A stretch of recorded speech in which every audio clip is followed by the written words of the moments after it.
Honorable Secretary General and Mrs. Ban Ki-moon, esteemed members of the Diplomatic Corps, distinguished guests, ladies and gentlemen. The year 2015 is a very special year as it marks the 70th anniversary of the United Nations and the independence of Korea. In this historic era, it is a great honor and privilege for me to welcome all of you to this special event organized to deliberate on the noble aspirations and values of the United Nations in the presence of UN Secretary General Ban Ki-moon. I'd like to thank Ambassador Park Soo-gil, President of the World Federation of United Nations Associations, Ambassador Lee Ho-jin, President of the United Nations of the Republic of Korea, and Ambassador Chung Tae-hee, President of the Korea Council on Foreign Relations, for co-hosting this meaningful event. I would also like to express my deep appreciation to the distinguished members of the Diplomatic Corps for taking time out of their busy schedules to be here with us today. 70 years ago, the founders of the United Nations came together in San Francisco to sign the UN Charter that enshrines their strong commitment to protecting future generations from the scourge of war. Today's global village, however, is a far cry from what the founders of the United Nations had envisioned. Today, millions of innocent lives are being sacrificed in conflicts across the globe, notably in Yemen and Syria, and falling victim to the rapid rise of terrorism. Climate change and infectious diseases such as Ebola are posing a threat to the very foundation of humanity. I believe Pope Francis described it best by saying that, and I quote, "Today, after the second failure of another world war, perhaps one can speak of a third war, one fought piecemeal with crimes, massacres, and destruction." As the UN falls short of fulfilling its mandate embodied in the United Nations Charter, skepticism about the raison d'etre of the organization itself is arising.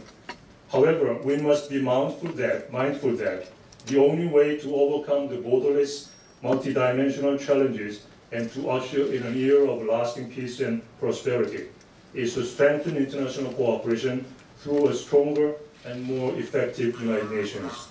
The world needs a relevant UN, not a perfect one. It is therefore essential that we seize this commemorative anniversary to replicate the sense of urgency that led to San Francisco 7 decades ago.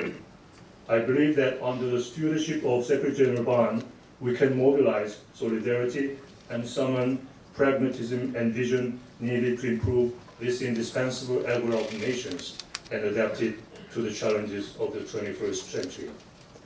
Korea remains committed to partnering with the United Nations to create a world that was dreamt by its founders. In fact, 10 years ago today, at the 60th anniversary of the United Nations, the then Foreign Minister Ban Ki-moon said, and I quote again, "Korea will play its part and more for the success of the UN in its endeavors to become more vibrant and effective organization for the 21st century." Such commitment stems from the fact that without the help of the UN in our nation's time of need, from foundation and nation building through the present, Korea as it stands today could not have existed. With this commitment, Korea has been increasing its contributions to all three pillars of the United Nations, especially the UN peacekeeping operations. Korea has also been steadily increasing its official development assistance, sharing its experiences in transforming from an aid recipient to a full-fledged donor country, while simultaneously achieving industrialization and democratization within a span of only half a century. Based on the trust and goodwill of the international community it has earned in the process of national development, Korea will try to enhance its visibility in promoting global peace and prosperity by playing the role of facilitator, supporter, and initiator in addressing common challenges faced by humanity. Most notably, however, Korea has given the United Nations its current and indefatigable leader to whom the world looks to for guidance and wisdom in times of need. It was back in February of 1980 that I first met Secretary General Ban Ki-moon in New York while attending the third UN Law of the Sea Conference. He was then the first secretary at the Korean mission to the United Nations. Ban Ki-moon, who is sitting here with us today as the head of the United Nations, is exactly the same person that I met 35 years ago in New York. He has not changed it one bit from the day of our first encounter in the way he treats me as an individual. It is human nature for one to have their nose in the air after promotion to even one higher rank. But Secretary General Ban has remained steadfast in living a life of modesty while valuing all human relations and personal connections. From my own experience in 36 years of public service, I know very well how difficult this is to do. I'm sure that many of my senior colleagues present here today will agree with me on this point.